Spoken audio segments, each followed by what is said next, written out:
Hi, my name is Cindy. If you've been here before, so glad you came back. If you're new, welcome to Z9 Designs. Make sure you subscribe, like, save, and comment. It really helps my channel to grow. So please keep watching for some woody projects. So hey, let's get started.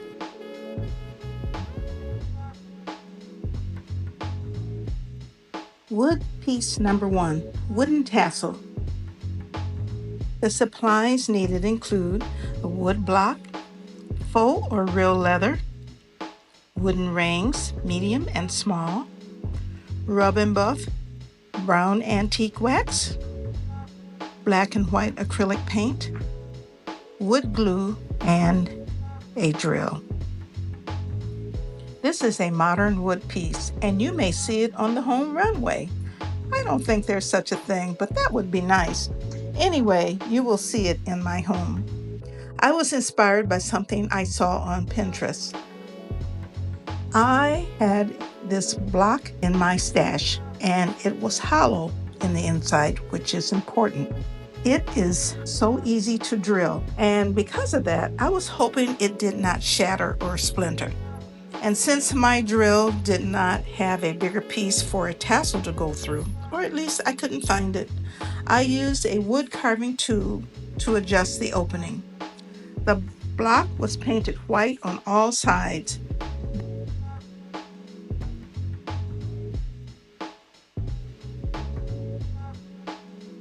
Then I wiped brown antique wax on it.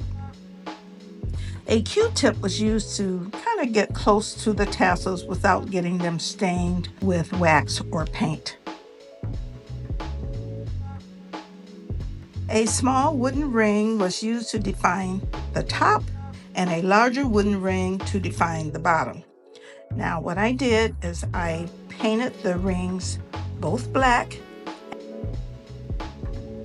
and then I put antique rub and buff on them. And that kind of made them stand out.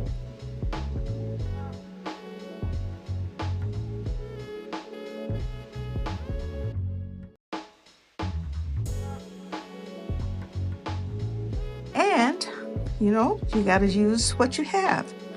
I used an old thrifted purse and cut the tassels off to make a hook and a tassel at the bottom. A thrifted piece of faux leather, and the tassels were hot glued and then rolled to fit in the larger opening.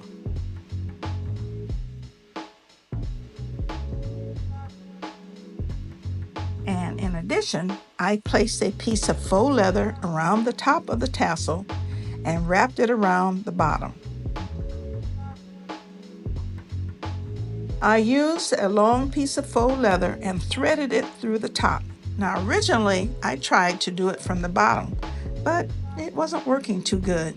And so with my crafting tweezers, I pulled it from the inside until I could knot and stabilize it. Now I could hook it on the front door or another place. This looks so high-end, and this, I think I'm going to keep it. It's going to stay in my home unless somebody wants it, and then I will have them give me a donation, possibly, and then I can make another one.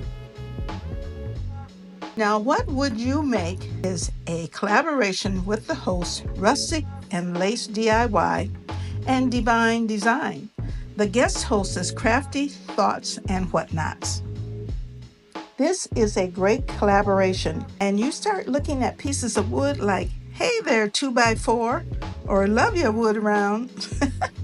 These women are expert at making items out of wood pieces. They also are really super helpful to all of us. So be sure to subscribe, like, save, and comment. And the link to their channels are listed in the description box below. And other collaborators are looking at their wood stash and are thinking about what they can make to inspire others. So be sure to subscribe to their channels. Give them a thumbs up and some encouraging words. And the playlist is in the description box below. Wood piece number 2. a wood round box. The supplies needed include barbecue skewers, Dollar Tree, round box from Dollar Tree, reptile adhesive, wooden dowel head, wooden half beads, black and khaki acrylic paint, miter shears, and sandpaper. Now, this is a nice box to hide things that you don't want others to find. And I thought about using dowel rods, but I wanted a different look, maybe something a little bit more refined.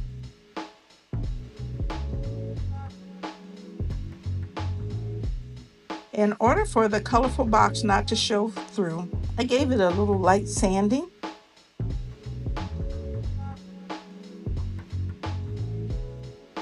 To have a baseline, I drew a circle just below the lid. And then I painted it khaki and let it dry.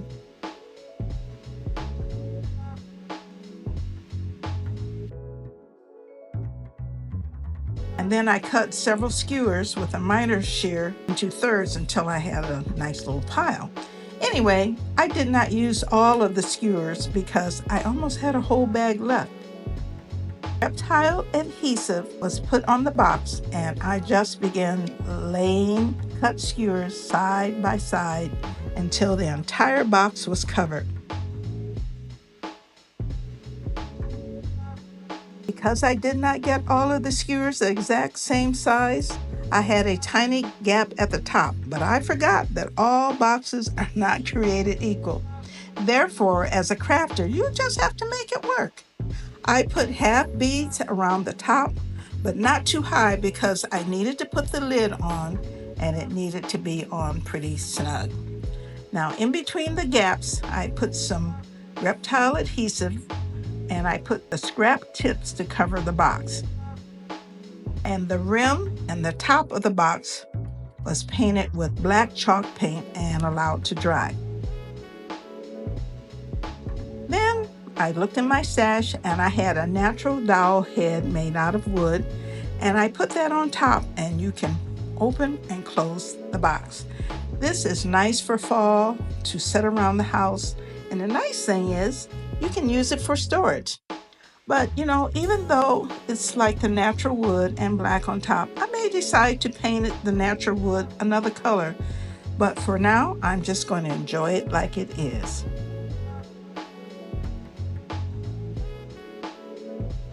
So now I'm on to the last DIY. Wood piece number 3, a wooden leaf hanger. The supplies needed include 1 wooden leaf, Dollar Tree, linen fabric, jute flower, wooden buttons from Temu, Mod Podge, white acrylic paint, antique wax, wooden beads, and jute. Now you can make several of these, or you can just make one, and you don't have to do it exactly like I did. But this leaf can be used anywhere in your home, including your kitchen. The double leaf is from Dollar Tree, and I painted the outside and the back with the antique wax.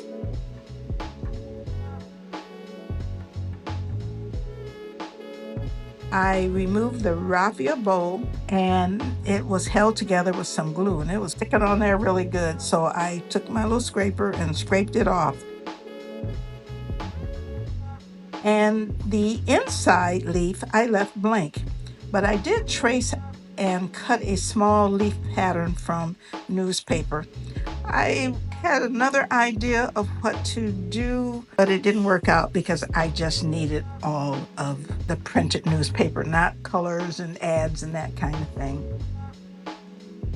Then I used that to cut out the pattern of the linen fabric. I used Mod Podge to adhere the fabric leaf to the inside leaf.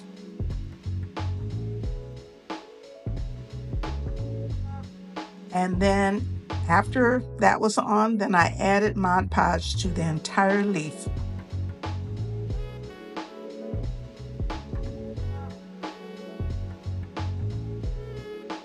A jute flower was put in the middle of the leaf with hot glue. But then there was a little button on the outside that was in the middle of the jute flower. I removed it. I replaced it with a wooden button. I put that in the middle. And as you can see, I'm trying to see which button looks best on it, but it probably doesn't matter because I took the burlap ribbon that was on it. I hot glued that over the wooden button. It was looking good, but I wanted to attach some beads to the opening on the stem, and I had some wooden beads and the buttons. In addition, I made the opening larger in the buttons so that I could thread the jute through. Then antique wax was used to cover the beads. Now, to thread the jute much easier through any type of opening, you just put a little hot glue on there and just kind of rub it together to make sure that it's easier to get through. Then I took some jute that was already in the package. I found it in my stash, and I made a tassel on the bottom of the beads. Why make a tassel when you already have one made for you, almost? So, let me know what you think of this one. And if you have liked my wood items, please subscribe to my channel and join in the fun. Tell your friends. Follow me on social media, Instagram, Threads, and TikTok. And thanks so much for watching. I appreciate each and every one of you. And remember, comparison is a thug that robs your joy. But it's even more than that. Comparison makes you a thug who beats down somebody or your soul. This is from Ann Voskamp. See you later. Bye-bye. Have a good week.